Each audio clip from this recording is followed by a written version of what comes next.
Recording in progress.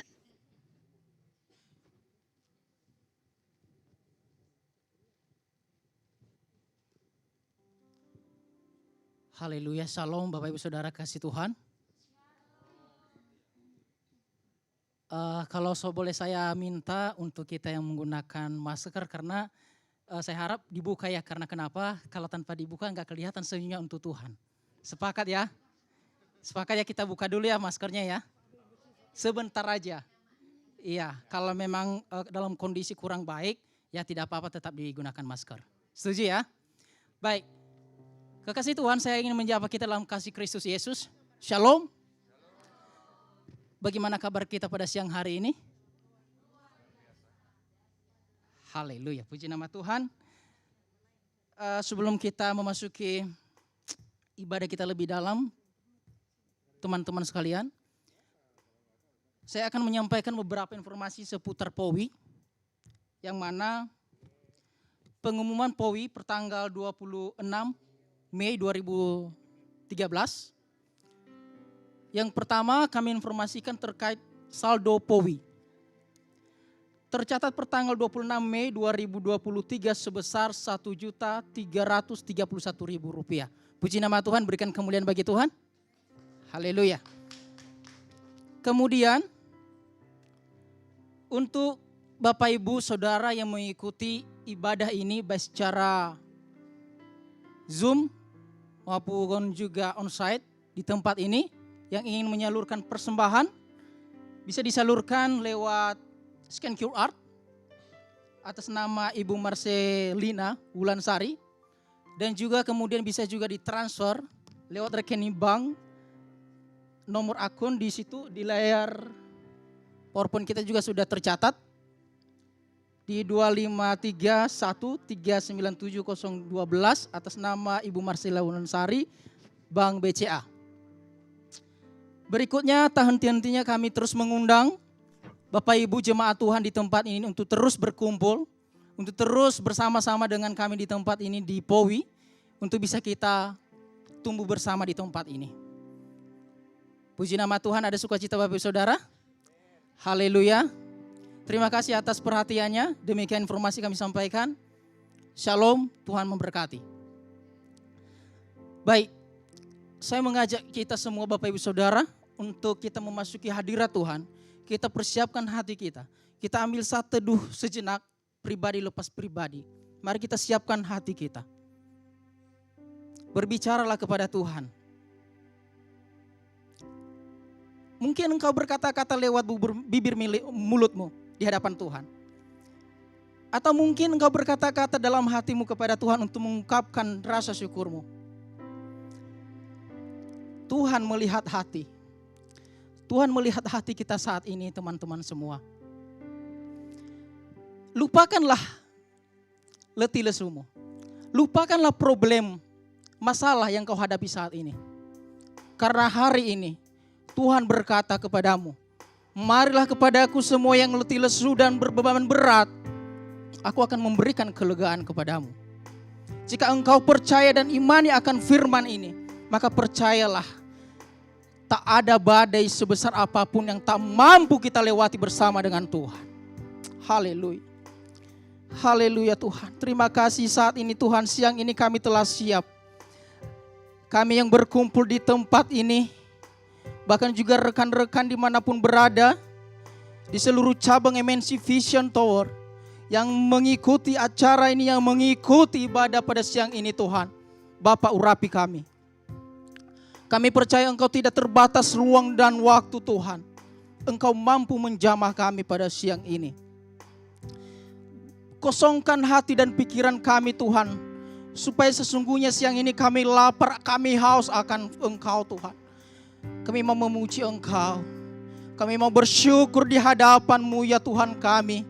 Sebab sesungguhnya kami tidak ada punya sesuatu apapun dalam hidup ini selain mulut bibir kami Tuhan. Selain hidup kami Tuhan, untuk kami persembahkan di hadapan-Mu Tuhan. Jamah kami Tuhan saat ini. Pulihkan kami Tuhan saat ini. Tahirkan kami Tuhan, tabiskan kami saat ini Tuhan. Supaya kami berkenan di hadapan-Mu. dari segala dosa pelanggaran kami Tuhan yang menjauhkan kami daripada-Mu. Kami memohon belas kasih Tuhan. Urapan daripada Tuhan memperkenankan kami masuk dalam hadirat-Mu ya Allah. Terima kasih Tuhan Yesus. Jemaat Tuhan yang dikasihi, angkat pujian ini sebagai rasa syukur kita di hadapan Tuhan. Katakan sungguh besar setia-Mu Tuhan dalam hidup ini. Haleluya Yesus. Haleluya. Sungguh besar setia-Mu. Amin. Nyata di sepanjang hidup kami Tuhan. Nyata di sepanjang hidupku. Oh haleluya. Darah-Mu Tuhan. Darah-Mu telah layakkan hidup kami. Kehidupanku. Amin. Tiada kata yang bisa Tuhan. Tiada kata yang Amin. bisa. Lukis betapa indahnya Engkau Tuhan. Lukiskan indahnya Kau Tuhan. Bagimu segala pujian dan kemuliaan. Kita nyanyikan pujian ini dari awal kita bangkit berdiri di hadapan Tuhan. Nyatakan ini sebagai iman-Mu kepada Tuhan. Sungguh besar Amin. setia-Mu. Amin Tuhan. Nyata dalam hidup kami. Nyata Kalau kami ada di tempat ini Tuhan, itu semua karena kasih-Mu yang begitu besar dalam hidup kami. Oh haleluya, terima kasih Tuhan. Terima kasih telah selayakan hidup kami.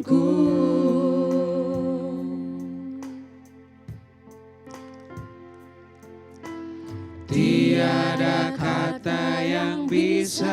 Lukiskan indahnya Kau Tuhan. Lukiskan indahnya Kau Tuhan.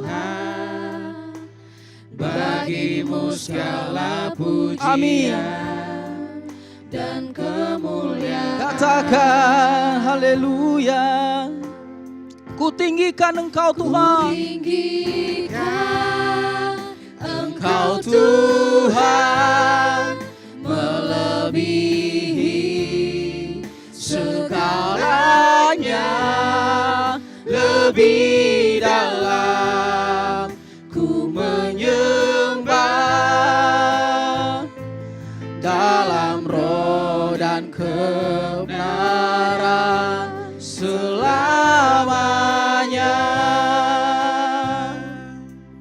Kita nyanyikan pujian ini lebih sungguh lagi di hadapan Tuhan.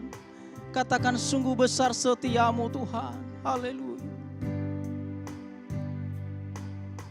Sungguh besar setia-Mu. Amin. Nyata di hidup kami. Nyata di sepanjang hidupku. Darah-Mu Tuhan telah layakkan kami. Darah-Mu telah layakkan kehidupanku.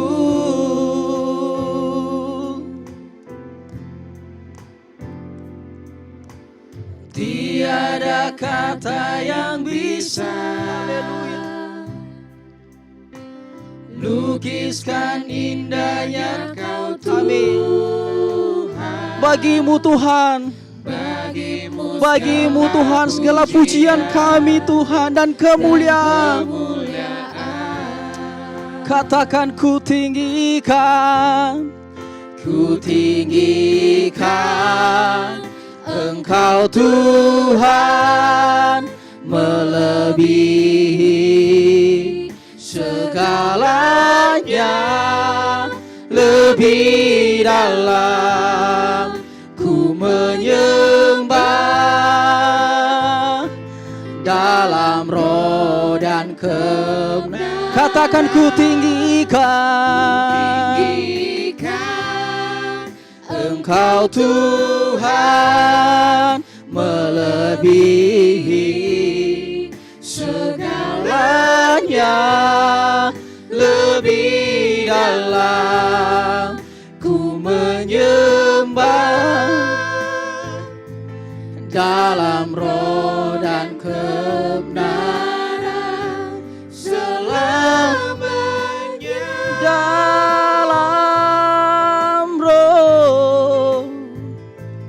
Dalam roh selamanya.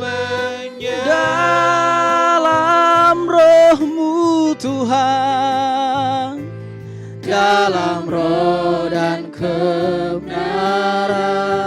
selamanya. sungguh kami percaya Tuhan. Lewat pujian ini Tuhan, sesungguhnya inilah ungkapan hati dan iman kami berkata, sungguh besar setia-Mu dalam hidup kami Tuhan.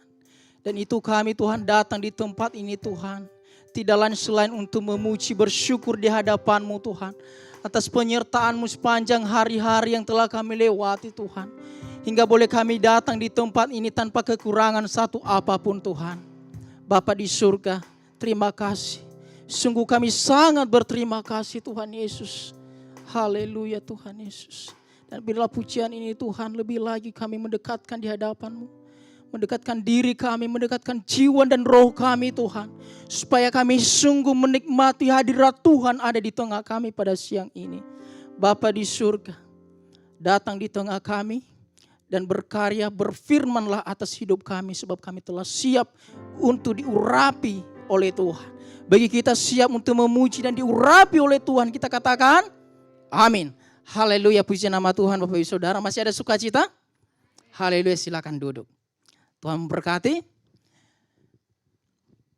Bapak Ibu Saudara, sungguh kalau kita ada di tempat ini adalah suatu anugerah terbesar. Kenapa beberapa hari lalu saya dapat informasi dari kampung saudara-saudara, ada tetangga kami satu kecamatan, beda desa. Dia cuma penyakitnya ini, mohon maaf ya kalau agak kasar di sini ya, ambeien Bu. Meninggal. Hanya masalah itu doang, meninggal. Itu sebabnya hari-hari ini dengan kejadian seperti itu saya berkata kepada Tuhan, Tuhan saya masih sehat. Sungguh luar biasa kasih Tuhan dalam hidup ini. Itu sebabnya kita harus ambil komitmen tak hentinya kita untuk mengucap syukur di hadapan Tuhan. Sebagai rasa syukur kita di hadapan Tuhan, mari kita akan berikan yang terbaik di hadapan Tuhan. Siapkan persembahan kita sebagai ungkapan rasa syukur kita di hadapan Tuhan. Sambil kita persiapkan persembahan, kita berdoa. Bapa Surgawi, kembali kami mengucap syukur di hadapan-Mu pada siang ini Tuhan. Sebab kami sadar kami boleh sehat pada siang hari ini sampai detik ini Tuhan. Itu karena anugerah terbesar daripada-Mu. Tidak ada yang kami punya Tuhan selain rasa syukur, selain ucapan terima kasih, selain hidup kami. Kami bawakan di hadapan-Mu Tuhan. Berkenanlah Tuhan, sebentar kami akan memberikan yang terbaik bagi-Mu. Berkati persembahan kami ini Tuhan. Dalam nama Yesus kami siap memberikan yang terbaik di hadapan Tuhan. Baik kita siap memberi yang terbaik di hadapan Tuhan, kita katakan amin. Haleluya. Puji nama Tuhan.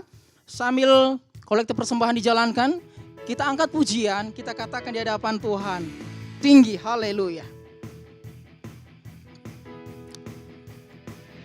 Katakan, dari yang ku harapkan, bukti dari segala yang tak kulihat. Iman berikan ku kekuatan untuk melakukan perkara yang hebat. Katakan bersama Roh-Mu. Amin. Katakan ku pasti menang. Ku pasti menang. Tinggi nama-Mu dipuji, hormat keagungan. Sorak dengan segenap hati, Raja keagungan. Ayo bangkit berdiri Bapak Ibu Saudara, kita angkat pujian ini. Haleluya. Katakan, kau tak biarkan pencobaan melebihi batas kekuatanku. Kau tak biarkan pencobaan, ayo tepuk tangan, melebihi batas kekuatanku. Kau yang berikan kemuliaan, semakin serupa dengan gambaran-Mu. Katakan bersama. Bersama Rohmu ku pasti menang. Katakan tinggi. Tinggi namamu dipuji, hormat kemuliaan. Sorak dengan segenap hati, Raja keagungan. Katakan tinggi. Namamu dipuji, hormat kemuliaan. Sorak dengan segenap hati, Raja keagungan. Katakan Raja keagungan. Raja keagungan. Raja keagungan. Haleluya, ada sukacita. Amin. Puji nama Tuhan, berikan kemuliaan bagi Tuhan. Silakan duduk Bapak Ibu Saudara. Haleluya. Puji nama Tuhan, terima kasih atas persembahannya Bapak Ibu Saudara, terkasih Tuhan. Kita percaya bahwa yang kita berikan akan Tuhan berkati, akan Tuhan belaskan berlipat kali ganda, 60, 80, bahkan 100 kali lipat dalam kehidupan kita. Lewat pekerjaan, lewat kesehatan, dan lewat segala aspek kehidupan kita. Tuhan akan terus memberkati kita. Ada amin? Haleluya, mari kita persiapkan hati kita saudara untuk memasuki dan menyambut firman Tuhan. Sebab tema kita pada siang hari ini berkata bahwa ketika Tuhan ubah rencana kita, bagaimana sikap hati kita? Semoga lagu ini menguatkan iman percaya kita dan semakin kita dekat di hadapan Tuhan. Ada amin saudara? Haleluya. Siapkan hatimu saudara untuk menyambut firman Tuhan. Katakan, sering ku tak mengerti Tuhan. Sering ku tak mengerti jalan-jalan-Mu Tuhan, bagai di belantara yang kelam. Tanpa seribu tanya, namun tetap percaya, jejak-Mu Tuhan sungguh sempurna. Dari awal pujian ini katakan,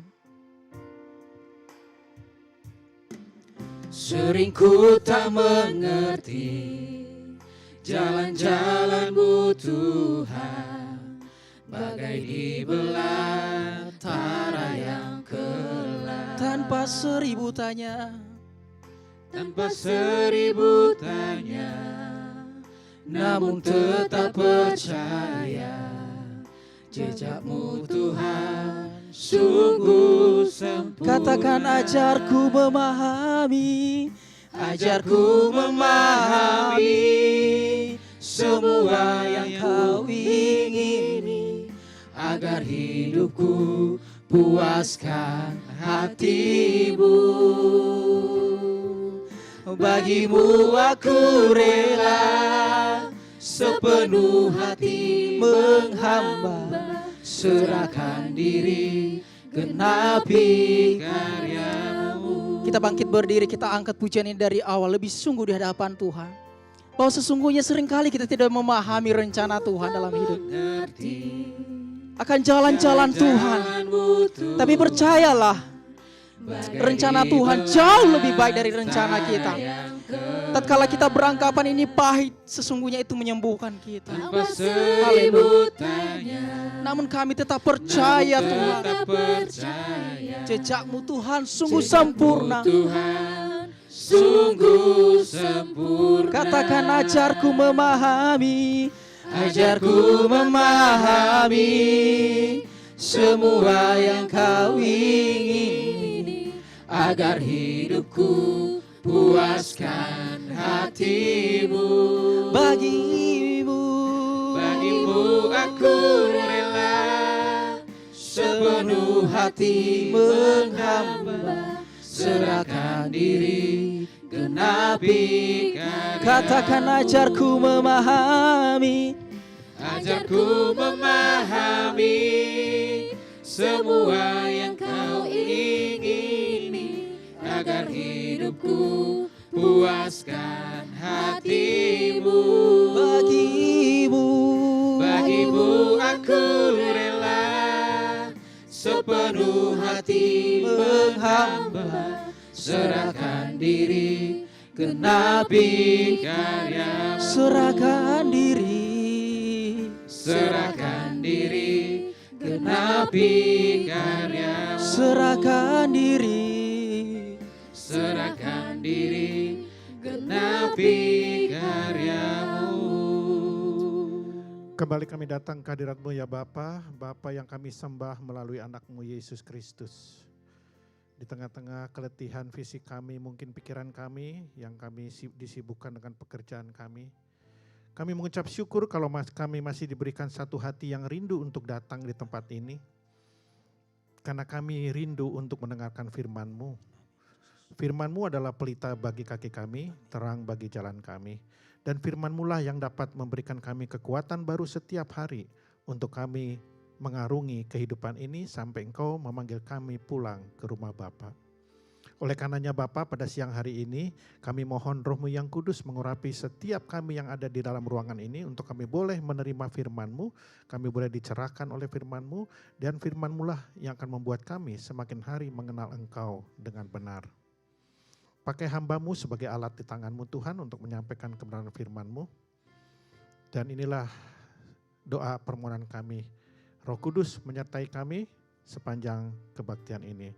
Di dalam nama Tuhan Yesus Kristus, sama-sama yang percaya kita katakan, amin. Silakan duduk Bapak Ibu Saudara sekalian. Baik, tema kita pada siang hari ini ketika Tuhan mengubah rencana hidupmu. Saya akan mulai dengan sebuah cerita. Di sebuah sekolah teologi, ya, ada seorang mahasiswa yang sebentar lagi akan lulus. Tetapi sesuai dengan peraturan STT, sekolah teologi itu bahwa setiap mahasiswa yang akan lulus, mereka harus melakukan magang. Kita tahu bahwa STT magangnya sudah pasti harus keluar dari sekolah dan melakukan penginjilan. Ya. Nah, ada seorang mahasiswa yang sudah akan lulus, dia ditentukan oleh dosennya untuk melakukan sebuah penginjilan ke sebuah kota kecil. Ya. Jadi 6 bulan sebelum dia berangkat penginjilan, sudah ditentukan kotanya adalah sini. Oke. Tetapi tiba-tiba 2 bulan sebelum keberangkatan, dosen memanggil anak ini dan mengatakan bahwa mohon maaf, rencananya kita ubah. Kenapa Pak? Jadi saudara itu nanti tidak kami utus ke daerah ini atau ke kota ini, tetapi ke sebuah pedalaman yang ada sebuah suku yang cukup primitif di sana. Saudara harus pergi ke sana. Nah, si mahasiswa ini responnya tidak mau menerima keputusan dari dosen tersebut. Loh Pak, saya sudah punya rencana di kota ini untuk akan membuat begini. Saya akan membuat komsel, saya akan mengumpulkan anak-anak muda di kota ini nanti itu. Dan masih banyak lagi yang sudah dia rencanakan. Tetapi tetap dosen mengatakan tidak, kamu harus berangkat ke daerah, masuk ke hutan belantara, ada suku terpencil di sana. Dia bergumul dengan Tuhan. Waduh Tuhan, bagaimana ini? Nah, satu ketika dia pulang dari kampus, terjadi kecelakaan. Orang ini tabrakan karena anak ini, mahasiswa ini pakai motor, setiap transportasinya dia menggunakan motor, terjadi kecelakaan. Nah, waktu kecelakaan itu akhirnya mukanya bengap, semua giginya rontok. Dan harus diganti dengan gigi palsu. Dan dia ngomong sama pendetanya, lihat sama dosennya, ini yakin bahwa Tuhan sebetulnya tidak mengizinkan saya pergi ke suku sana. Saya tetap harus pergi ke kota. Dengan kecelakaan ini, saya bisa mendengar suara Tuhan bahwa Tuhan tidak mengizinkan saya ke sana. Lihat nih, kecelakaan membuat saya seperti begini. Terus akhirnya tetap dosen itu mengambil keputusan, tidak. Kamu harus tetap berangkat ke suku pedalaman. Namanya mahasiswa, kalau nggak nurut dosen, dia nggak lulus. Akhirnya dia berangkatlah ke sana. Sampai di sana, dia ditempatkan oleh kepala suku di sebuah rumah.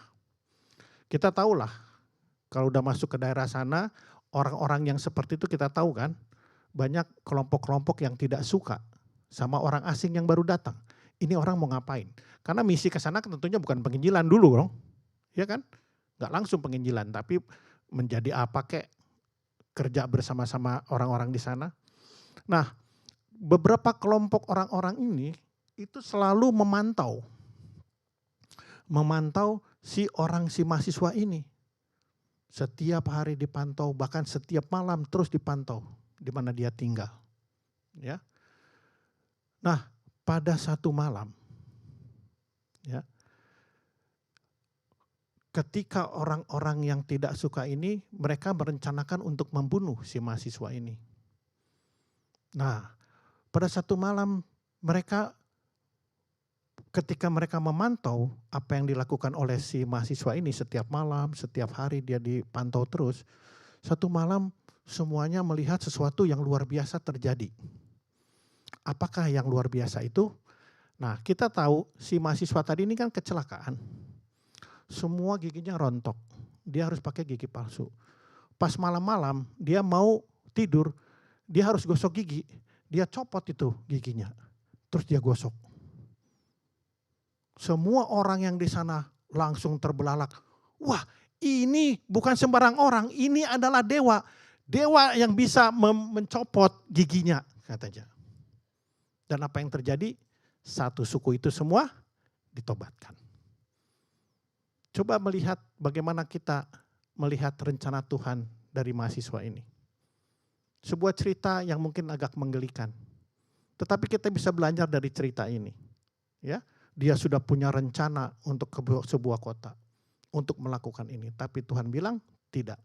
Dan kecelakaan itu biasanya membuat orang menjustifikasi. Oh iya, tuh Tuhan nggak mau saya ke sini. Terjadi begini, Tuhan nggak mau saya ke sini. Lihat. Tetapi hanya gara-gara giginya rontok semua diganti gigi palsu. Semua satu penduduk itu menyangka dia itu anak dewa. Dia ngomong sama kepala suku, Pak, orang itu anak dewa. Masa dia bisa giginya dicopot kemudian digosok-gosok dimasukin lagi. Namanya suku primitif, mana ngerti kan? Kalau di kota kita tahu kan, tapi suku primitif. Tetapi melalui kejadian itu, apa yang terjadi? Satu suku itu semua ditobatkan mengenal Kristus. Bagaimana dengan kita? Kita sudah punya rencana. Saya mau rencana seperti begini. Saya nanti kalau kawin mau punya anak. Tiba-tiba gak punya anak. Saya nanti mau seperti ini. Saya mau bekerja begini. Karir saya mau begini. Umur sekian saya harus jadi direktur. Dan masih banyak lagi. Nanti kalau saya punya uang saya mau begini. Anak saya nanti sekolahnya harus begini. Kita udah punya anak kecil. Nanti SMA-nya begini, universitasnya begini. Semua itu kita rencanakan. Betul apa tidak? Banyak rencana yang kita lakukan di dalam kehidupan ini. Betul ya? Nah, tetapi ada satu yang harus kita ingat. Bahwa Tuhan itu ternyata sudah memiliki rencana di dalam kehidupan kita. Sebelum dunia ini diciptakan. Ya, coba kita lihat ayatnya. Kita baca di dalam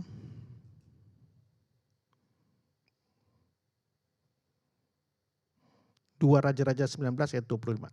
Bukankah telah kau dengar bahwa aku telah menentukan dari jauh hari dan telah merancangnya pada zaman purbakala? Sekarang aku mewujudkannya bahwa engkau membuat sunyi senyap kota-kota yang berkubu menjadi timbunan batu. Coba perhatikan kata-kata warna merah. Menentukan dari jauh hari. Merancangnya pada zaman purbakala. Ya. Dari Mazmur 139 ayat 16 dikatakan demikian. Matamu melihat lagi selagi aku bakal anak. Dan dalam kitabmu semuanya tertulis hari-hari yang akan dibentuk sebelum ada satupun daripadanya.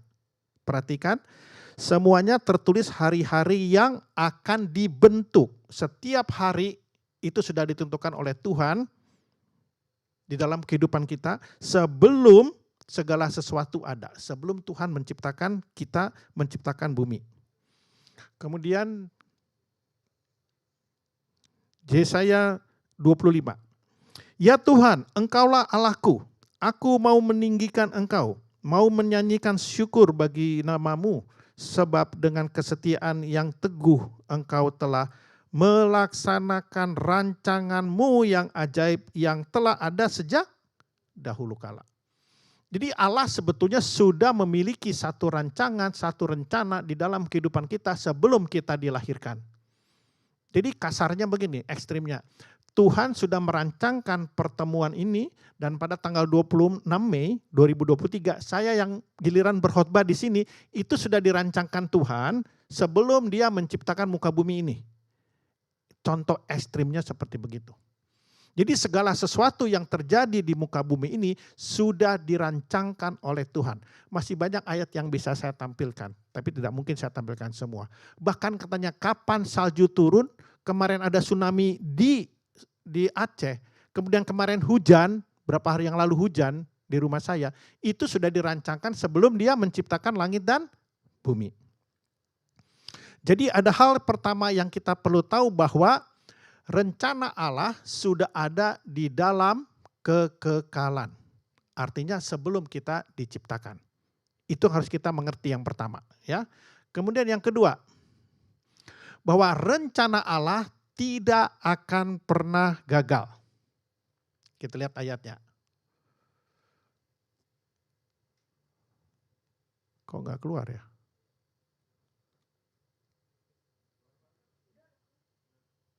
Oke, Yesaya 14.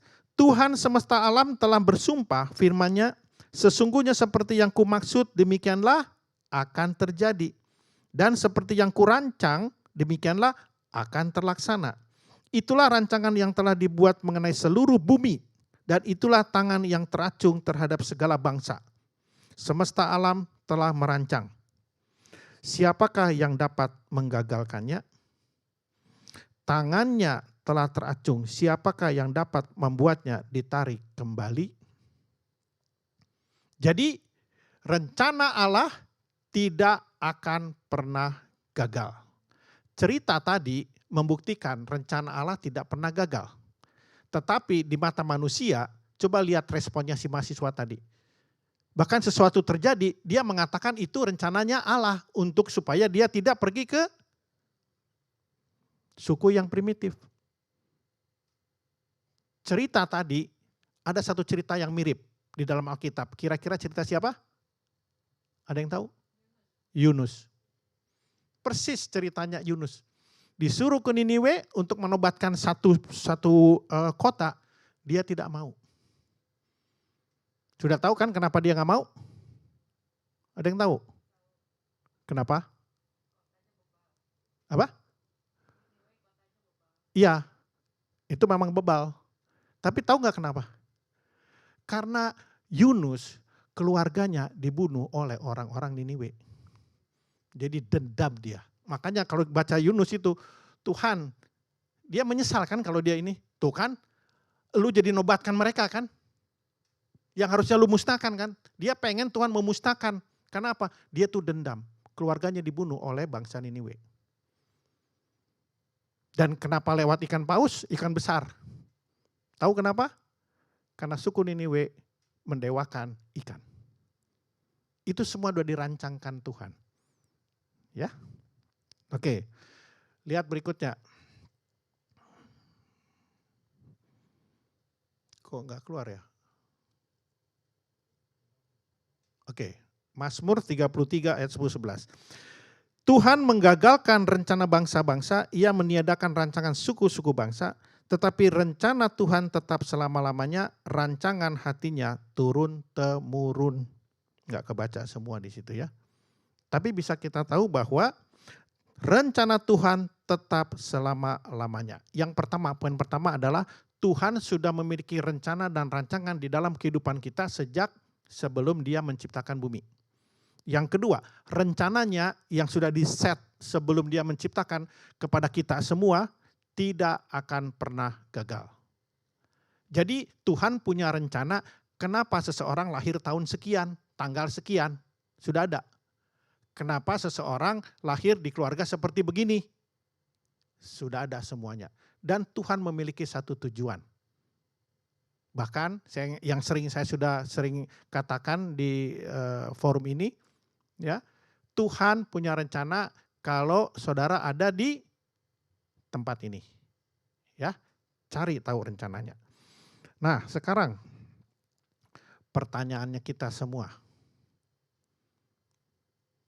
kurang nggak keluar.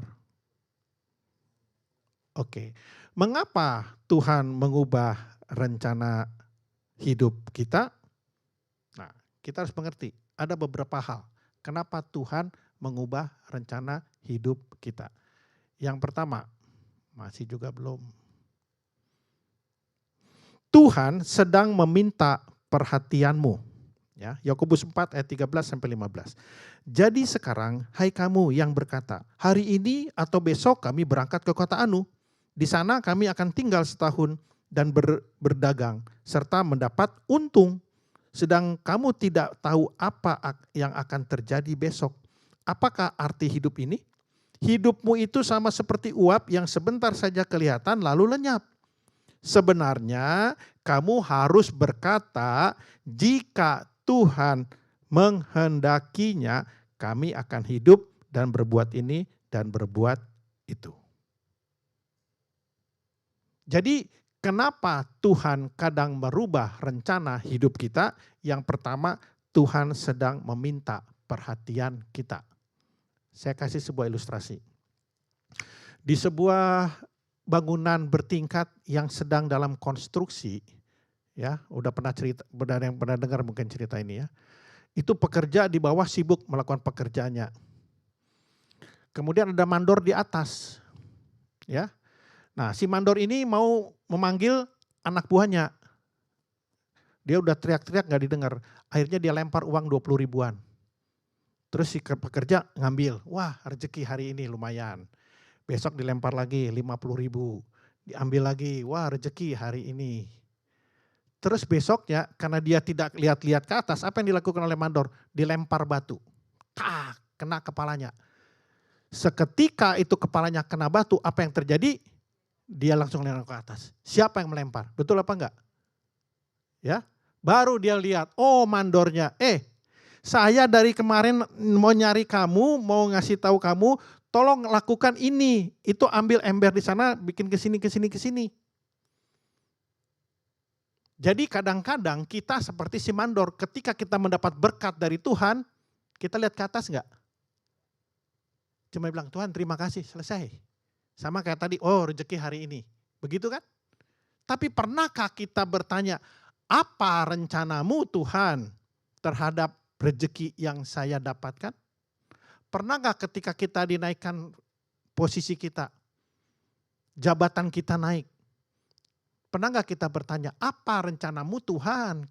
Kenapa saya menjadi direktur, katakanlah. Menjadi vice president, menjadi GM, menjadi manajer. Apa rencanamu Tuhan? Nggak pernah, tapi kita mengucap syukur aja, selesai. Gaji naik.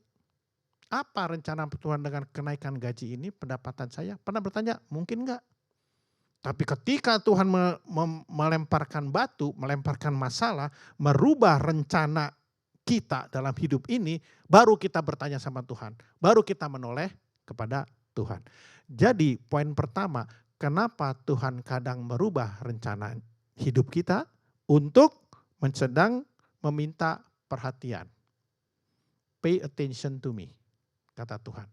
Kenapa kita diminta begitu? Tahu kenapa? Bayangkan, saudara tahu kemajuan teknologi sekarang? Begitu pesatnya.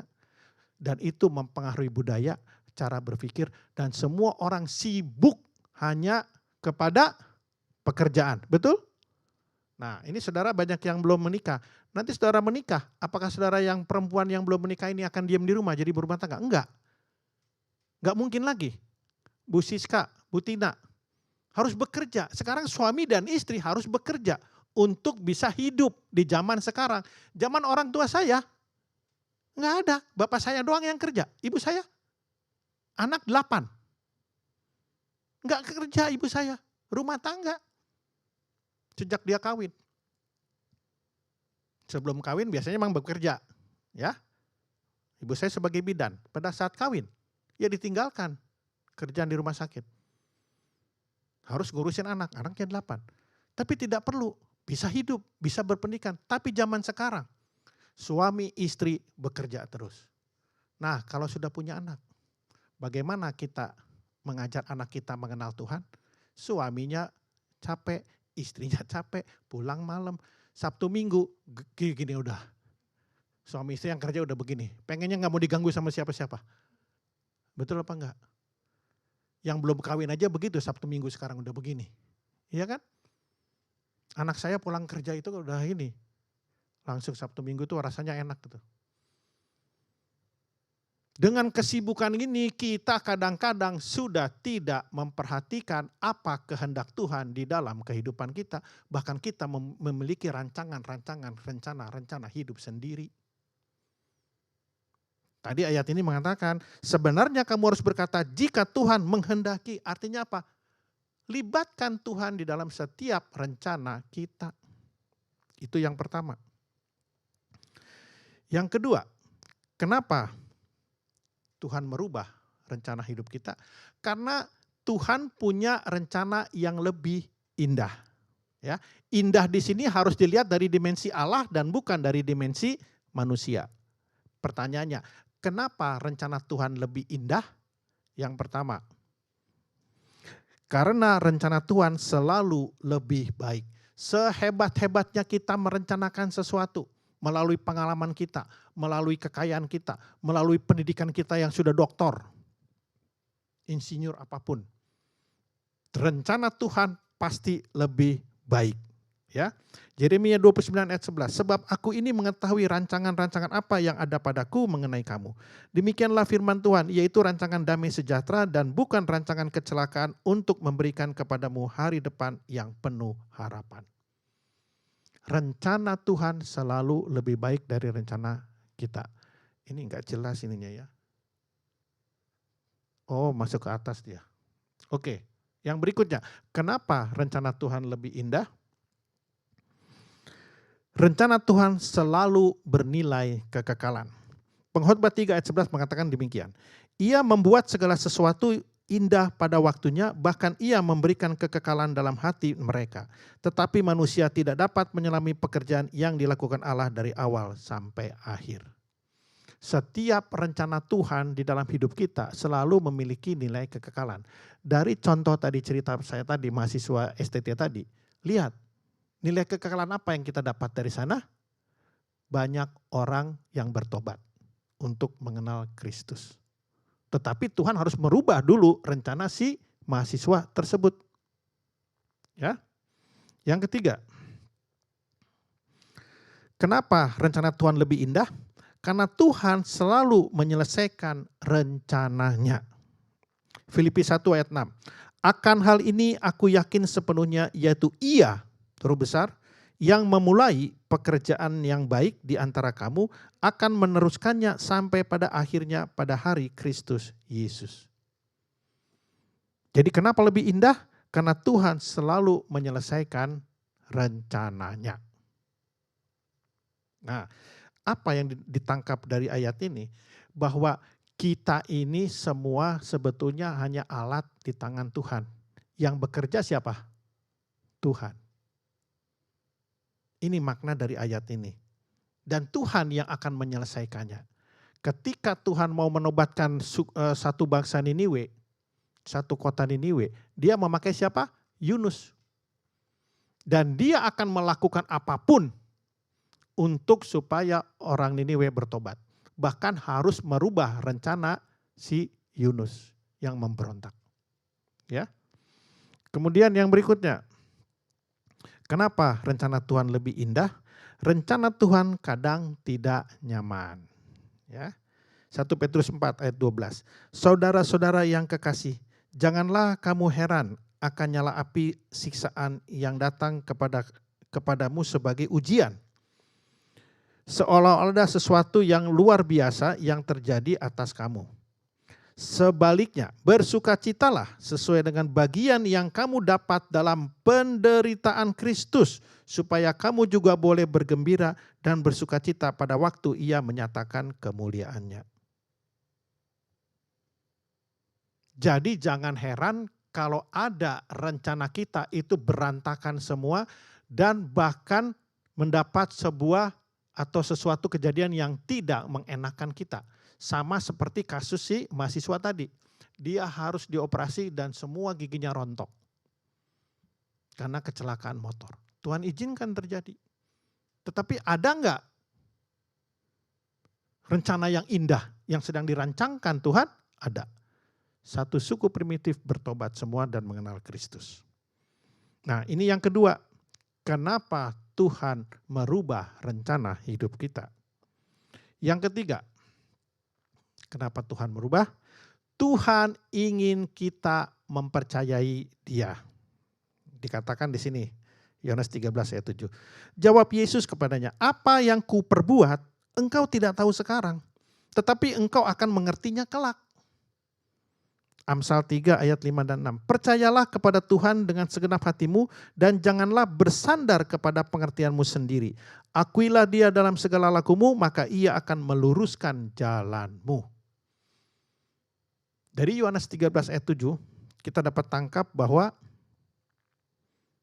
kadang ketika kita masuk dalam sebuah pergumulan, di mana pergumulan ini merupakan satu rencana kita yang sudah kita set demikian rupa dan ternyata berubah, kan pasti jadi masalah bagi hidup kita ya. Ketika kita masuk dalam pergumulan itu, bagaimana respon kita? Kita bertanya sama Tuhan, Tuhan kenapa ini begini, kenapa begini, kenapa begini? Pasti, apalagi kalau orang yang kita cintai meninggal. Seorang ibu, dia itu seorang penatua di sebuah gereja. Ini kejadian nyata. Seorang ibu. Dan dia sangat rajin di dalam pelayanannya di gereja. Satu saat anaknya umur 17 tahun. Kecelakaan motor meninggal. Dia marah sama Tuhan. Tuhan, saya ini kan sudah begitu rajinnya. Bahkan dari anak saya masih orok aja saya sudah melayani Tuhan.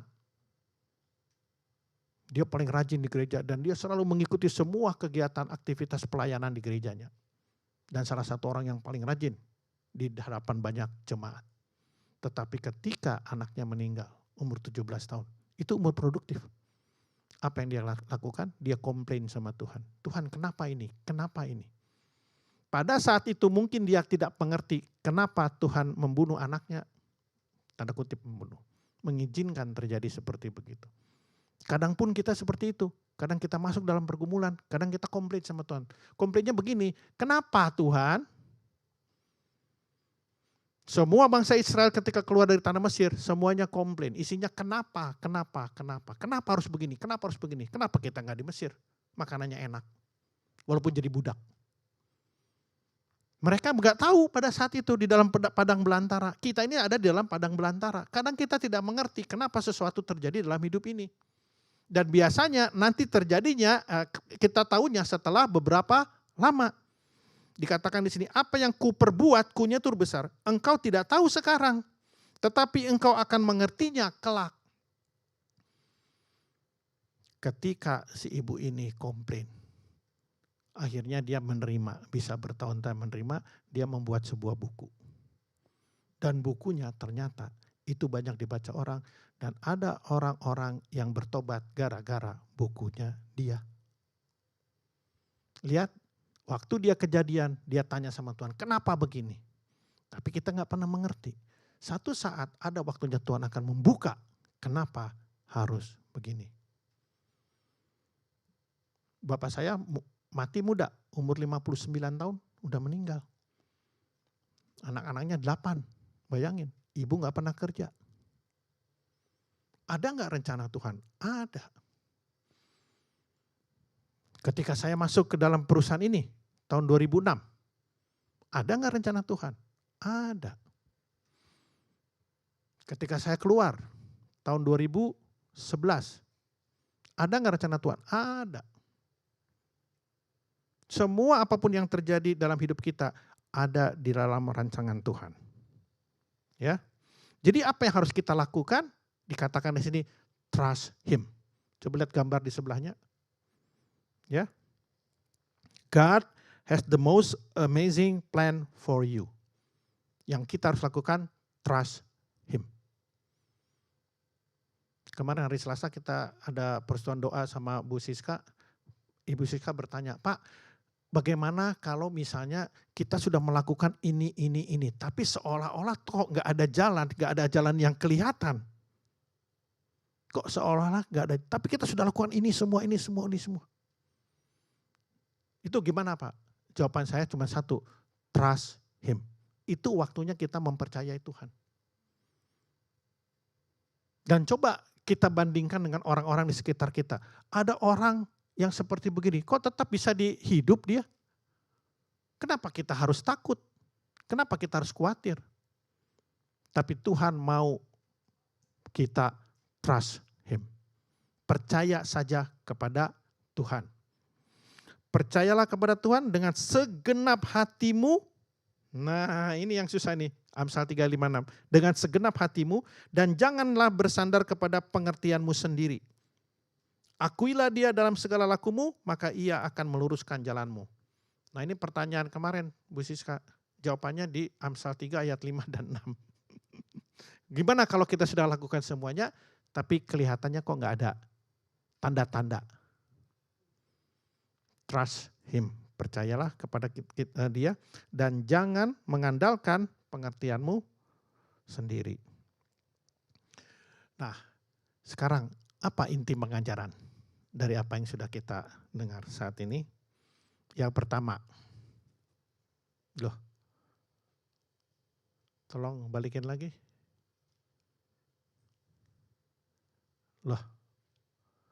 Yang terakhir bisa?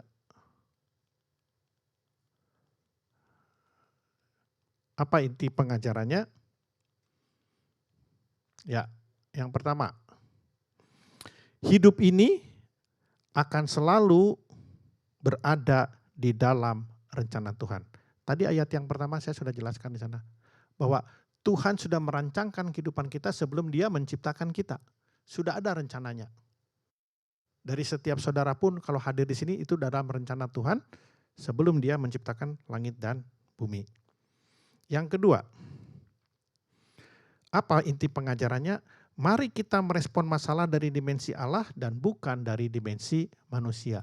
Ketika kita merespon masalah, waktu Tuhan merubah rencana hidup kita merespon dari dimensi manusia, apa yang terjadi? Kita pasti kecewa, pasti kita komplain kepada Tuhan.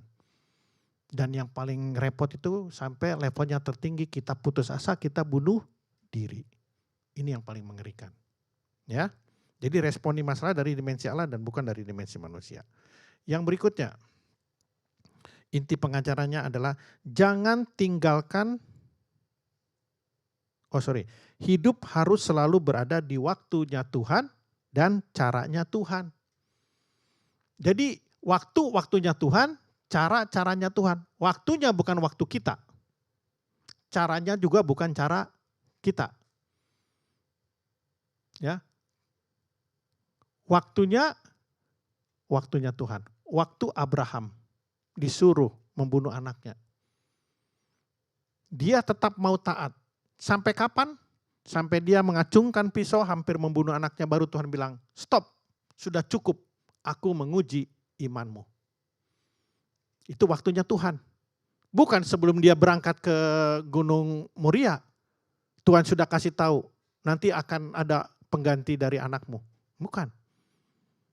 Dia sampai ke puncak gunung, sampai si Ishak semua udah diikat, kemudian api udah disiapkan, sampai dia mau bunuh, disitulah waktunya Tuhan. Dan caranya Tuhan, tiba-tiba ada domba yang kesangkut tanduknya. Itu yang harus kau persembahkan. Jadi waktu-waktunya Tuhan, caranya Tuhan. Ya. Kemudian yang berikut, apa inti pengajarannya? Jangan tinggalkan persekutuan Tuhan. Persekutuan dengan Tuhan, tetap berharap kepadanya.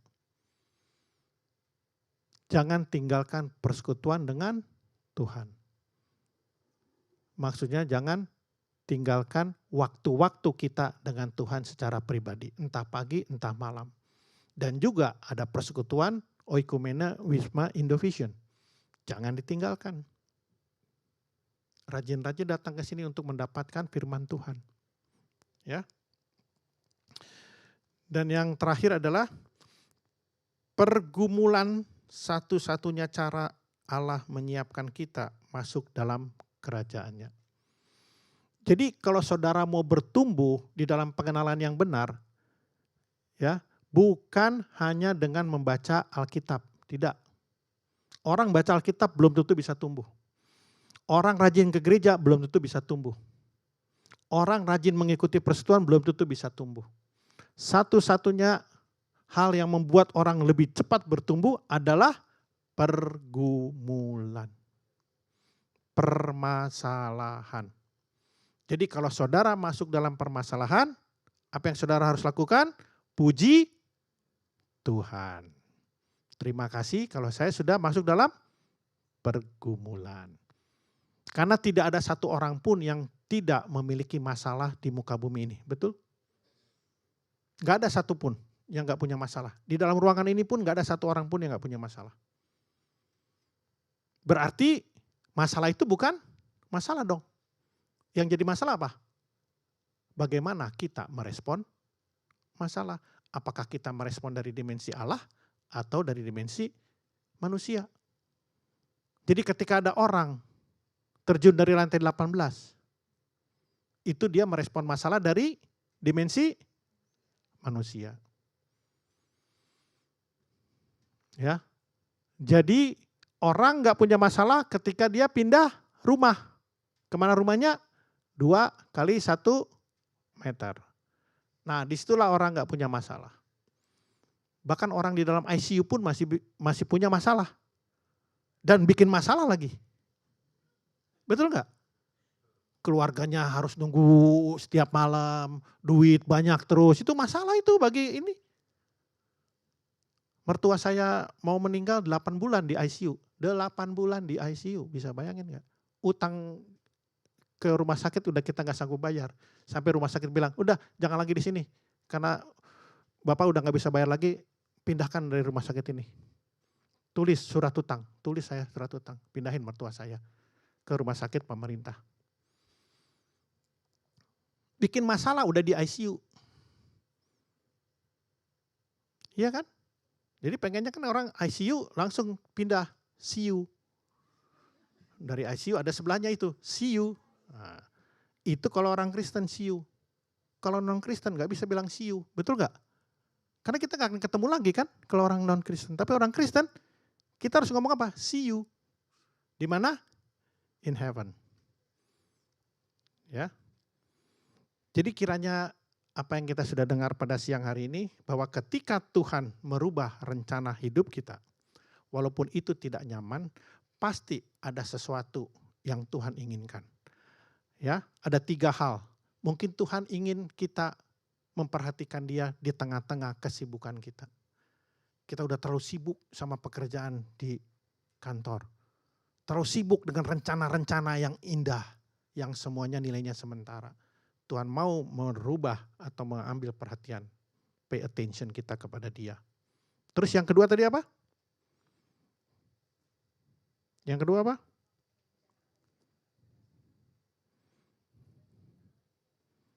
Yang kedua, Tuhan punya rencana yang lebih indah. Ya, apapun yang sudah rencanakan oleh kita, ketika Dia mengubah rencana itu, pastikan aja bahwa rencana Tuhan lebih indah dan lebih baik dari rencana kita. Yang ketiga, Tuhan ingin kita mempercayai Dia. Trust Him.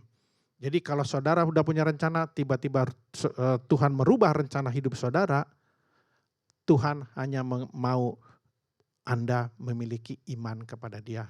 Trust Him. Amin. Kita akan masuk ke doa syafaat ya langsung ya.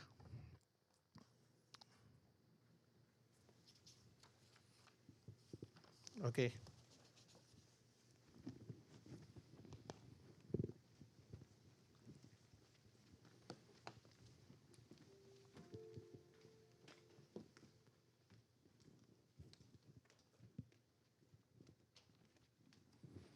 Baik, kita akan masuk ke doa syafaat.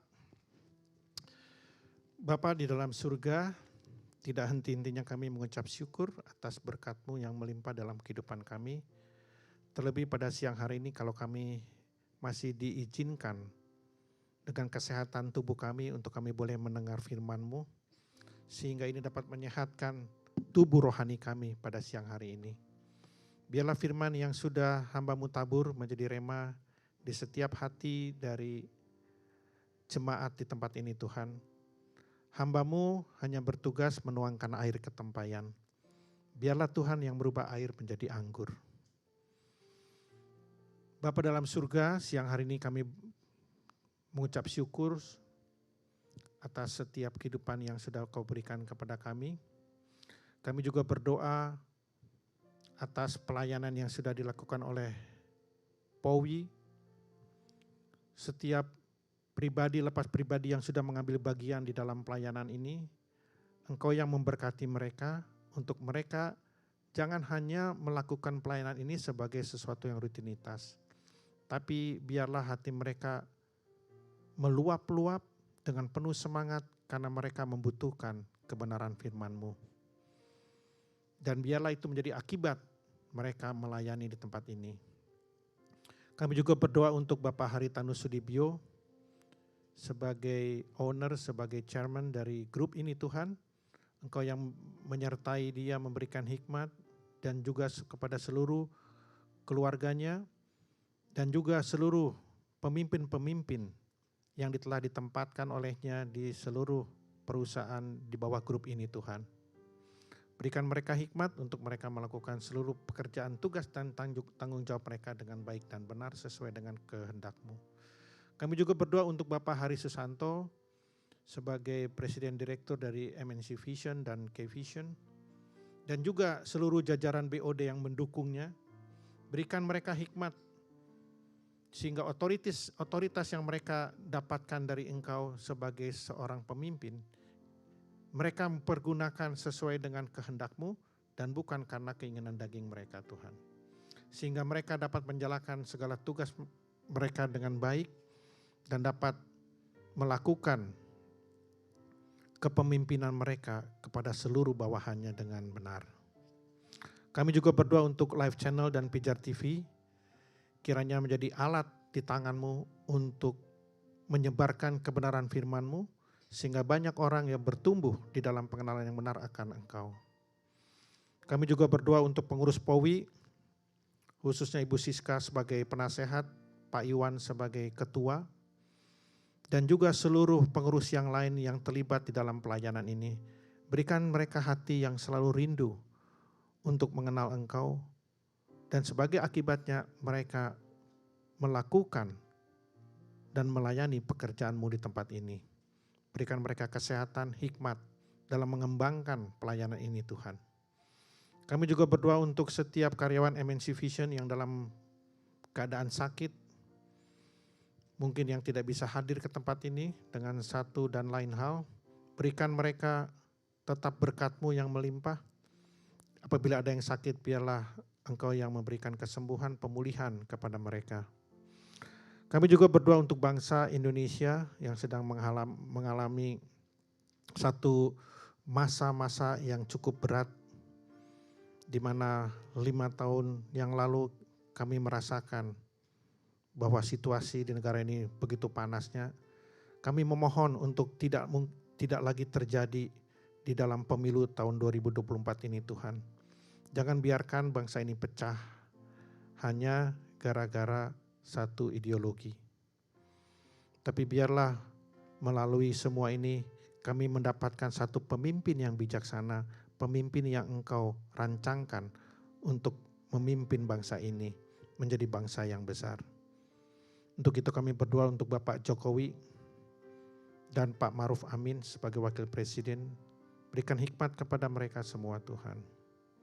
Untuk mereka boleh memiliki hikmat dalam memimpin dan juga dalam mempersiapkan pemilihan umum tahun 2024. Dan semua orang-orang pihak-pihak yang terlibat di dalam persiapan ini Tuhan, Engkau yang menjamah mereka untuk mereka dapat melakukannya secara adil. Terima kasih Bapa dalam surga. Inilah doa kami Tuhan, di atas segalanya janganlah kehendak kami yang jadi, kehendak-Mu lah yang jadi.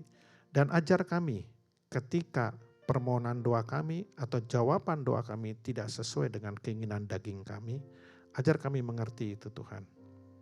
Bahwa setiap jawaban-Mu lah yang paling indah dan paling baik dan paling benar di dalam kehidupan kami ini.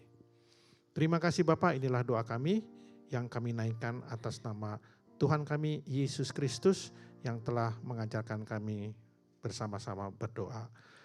Bapa kami yang di surga, dikuduskanlah nama-Mu, datanglah kerajaan-Mu, jadilah kehendak-Mu di bumi seperti di surga. Berilah kami pada hari ini makanan kami yang secukupnya, dan ampunilah kami akan kesalahan kami, seperti kami juga mengampuni orang yang bersalah kepada kami. Dan janganlah membawa kami ke dalam pencobaan, tetapi lepaskanlah kami dari yang jahat. Karena Engkaulah yang punya kerajaan, kuasa, dan kemuliaan sampai selama-lamanya. Bapak Ibu, saya undang untuk bangkit berdiri, kita akan menerima berkat dari Tuhan. Tuhan memberkati engkau dan melindungi engkau. Tuhan menyinari engkau dengan wajah-Nya dan memberi engkau kasih karunia. Tuhan menghadapkan wajah-Nya kepadamu dan damai sejahtera Allah yang melampaui segala akal akan memelihara hati dan pikiranmu dalam Kristus Yesus. Di dalam nama Tuhan Yesus Kristus kita mengakhiri ibadah ini sama-sama yang percaya katakan amin. Terima kasih Yesusku buat anugerah yang Kau beri, sebab hari ini Tuhan adakan syukur bagimu. Sebab hari ini Tuhan adakan syukur bagimu. Syukur bagimu. Syukur bagimu.